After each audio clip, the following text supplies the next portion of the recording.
of today's lectures are tendering. What do you mean by tendering process? Different types of tendering process will be discussed in this lectures in detail. Advantages and disadvantages of different tendering process. So first of all, what is meant by tendering? Tendering is the process by which bids are invited from interested contractors to carry out specific package of construction work.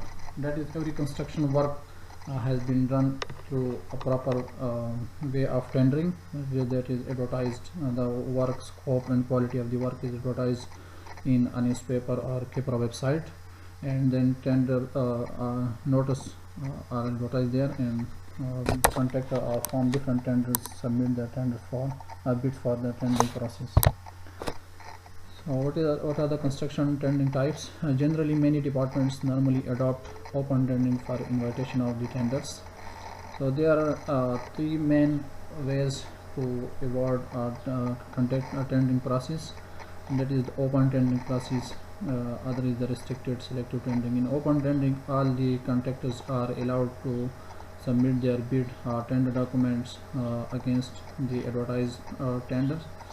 In restricted or selected tender, every organization or every client has a list of approved or well reputed organization or firms which are invited for tender process. And the other one is, third one is the negotiated tendering process, in which tendering process is done by dealing or bargaining. They carry out the tender process through bargaining. So under special circumstances, and where approval from the concerned authorities, Kepra, Khyber Pakhtunkhwa Public Procurement Regulatory Authority, have been obtained, these departments may invite tenders in any of alternative ways. So there are rules for every each tendering types, that is open, restricted and negotiated tendering, which are described by the Kepra. So each of these tendering processes will carry out through this specific specification or so each of these tendering process will carry out under the rule and regulation described by Kepra. So what is mean by open tendering process? Open tender is the arrangement where an advertisement in local newspaper, trade journals invite contractors to apply for tender documents. That is openly notice inviting the tender NIT is done in newspaper or the Kepra website as per rule of Kepra. So it allows any contractor to submit a tender to advertise the project, to an advertised project.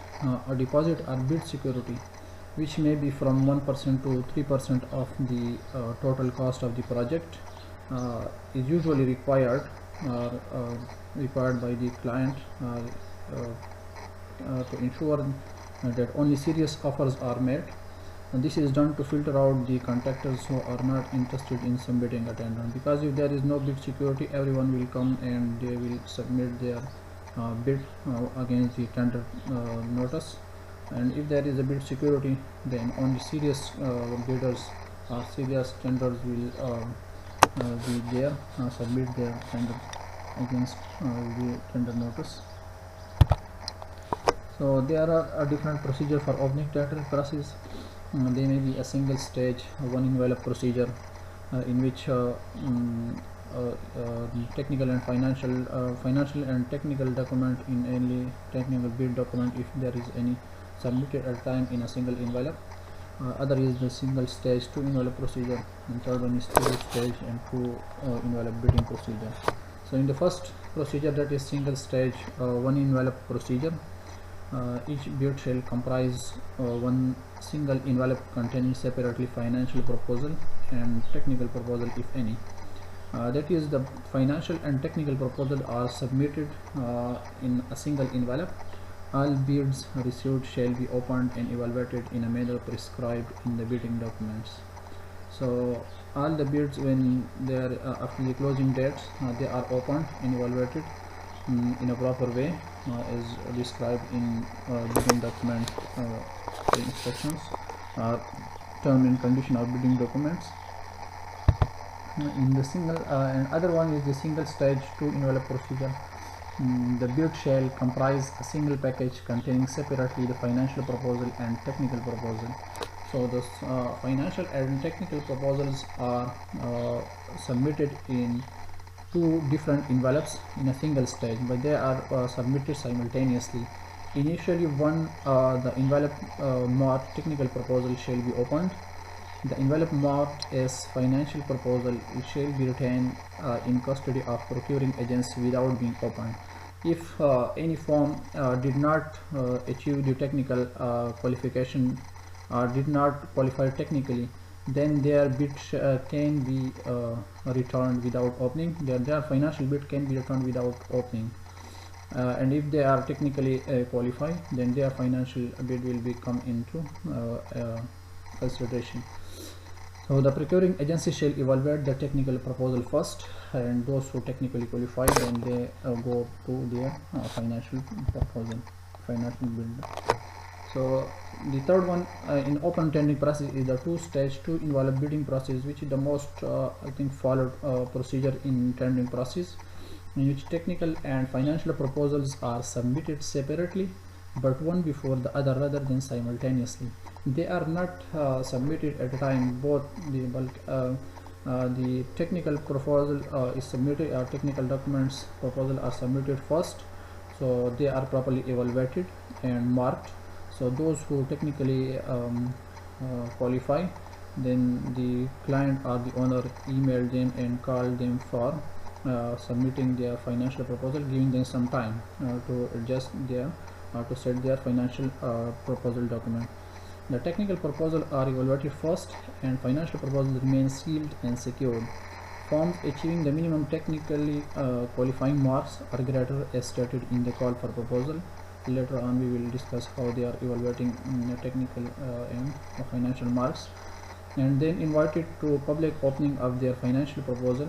Financial proposals are then evaluated, and the firm achieving the highest score on combined technical and financial proposal evaluation is invited to contract negotiations. So next is the advantages of the open tendering process. Maximum competition, because they are openly, notice has been done openly in newspaper, so everyone is come and submit their proposal for bid. So there are many more competition as compared to the other type of tendering process. As a result of maximum competition, everyone will try to set their bid price, or set lowest bid price, or to submit lowest bid price to win the tender process. So lowest price is obtained as compared to the other tendering methods. So disadvantages of the open tendering is large waste of effort, because too many contractors are tendering. If there are a lot of contractors submitting their bid documents or bid proposals, then they will need to evaluate, and it will require much more time and effort to evaluate all these contractor documents. Contractors submitting lowest tender may not be properly equipped to undertake the project. So the rule is to, if there are any contractor which field the lowest price, which submit the lowest price of the tender, he may win the tender, but he may not be technically very sound, or there may not be well reputed organization or well reputed firm, so which may result in poor quality job and late completion of the work. Client may be inclined to accept lowest tender irrespective of reputation of the contractor. Every contractor in an organization has a specific reputation, so the client is bound according to rule. If they are filling the lowest price of the tender, so they will award the contractor to that, but that contractor or firm may not be well reputed contractor, but can is bound according to rules. So this is the main disadvantage of this open tendering process. The second one is restricted or selective tendering process. Indeed, this type of tendering contractors of known reputation are selected. So those contractors are selected which have already some reputation to the client or owners to submit the tender or pre-qualification. That is, they may be worked before this project with the contractor, or maybe with other client or owners, which so the reputation of this contractor may be known to owner. The cheapest among them is selected to deliver the project. Contractors taking part in bidding are asked a list of information they should supply about the firm in order to pre-qualify for work. So the fixed contractors, that is that may have a list of approved contractors, the client are asked to submit their information or to submit their pre-qualified bidding contractor details, work details which are in. So the necessary information is provided by all these selected forms to the owner, and then pre-qualification is made through proper way. It is by far the most best procedure because it allows price to be deciding criteria. All other selection factors will have been dealt with the pre-qualification stage. So this is a good procedure to evaluate any tendering process because the reputation of all the contractors is good to the client. That is, all the contractors will be technically sound and well reputation firms. So there will be competition among them for price of the bid. Many local authorities and national bodies keep approved list of contractors, pre-qualified contractors in criteria and certain categories such as type of the work, cost and range. That is, if there is building work, road work, and bridges, dams work. So there are the different categories of works. So every authority or every client keep approved list or well reputed firms list or contractor list with them in different categories. Contractors who are asked to be included on selected list of tender are usually asked to provide information about their financial and technical performance, particularly about the type of work under consideration. That is, if there is a building work, so they will provide information, technical information about their building work projects and also the financial details of their firm. So the advantages of restricted as tenders are known. Selection of cheapest bid is not as high a risk as in open tender. In open tender, a tender may not be technically much sound, so but they are awarded only the tender because they are the lowest bidders. So in this process, the tender are known reputation. So selection of cheapest bid is not a high risk process. The client can select contractors who have adequate experience, which can be financially sound, having resource, manpower, equipment, skills to do specified work. So their reputation, and they also ask the information about all these skills from the contractors during the evaluation. So when they provide, they can contractor owner can decide the best one among them. Disadvantages of this are limiting the number of tenders, may exclude new bidders who may offer more innovative ideas or solutions. So there are many new companies or firms or contractors in the market which are increased on daily basis. So there may be a firm or contractor which can have more quality or more quality works. So there may be a new contractor or new firms in the market with more innovative ideas or new ideas and solution. So they are being discarded or excluded in restricted tendering process. This is the main disadvantages of restricted tendering process. So in third type of construction tendering process is the negotiated tendering. In negotiated tendering, the client consults chosen contractors to negotiate the contract and its terms. That is dialogue phase or bargaining phase. For negotiating a tendering method, normally few contractors are approached. This process is adapted for special circumstances. So this is also maybe called as in emergency tendering process or special circumstances. For example, it is often used in emergency situation that requires the completion of project with a short span of time. So if we have a very short span of time for any project to be completed, so the proper open tendering process, there will be a lot of time spent in process or evaluating process technically and then financially and then award of the contract. So that will last a lot of time, that will waste a lot of time, take a lot of time, and obviously we have very little time spent for completing the project.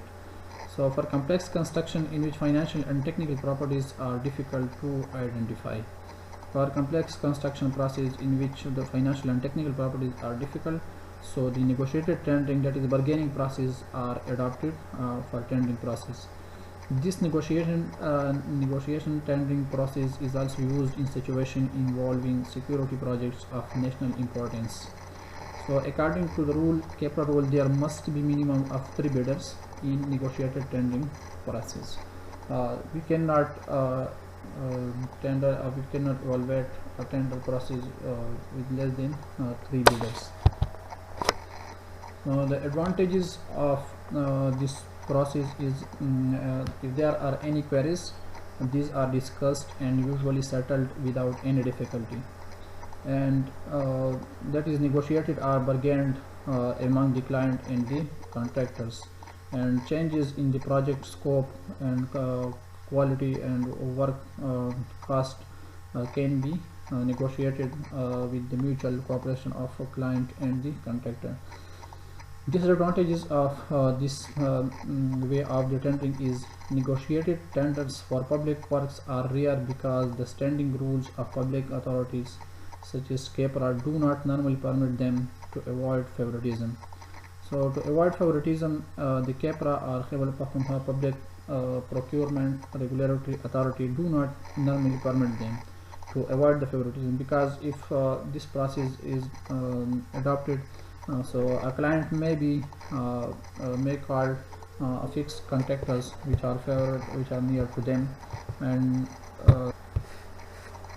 so there may be chances of favoritism by the client side, and maybe the project construction and other phases may be then affected by the contractor to which contracts are awarded, and they may be negotiate the project for the benefit of the contractor or the firm if they are favorable to the client or the contractor. So because of these reasons, this is the main disadvantages, that favoritism may be made by the client or the owner. So this CAPRA do not normally permit this method of advertisement or bidding documents. So that's all for today's lecture.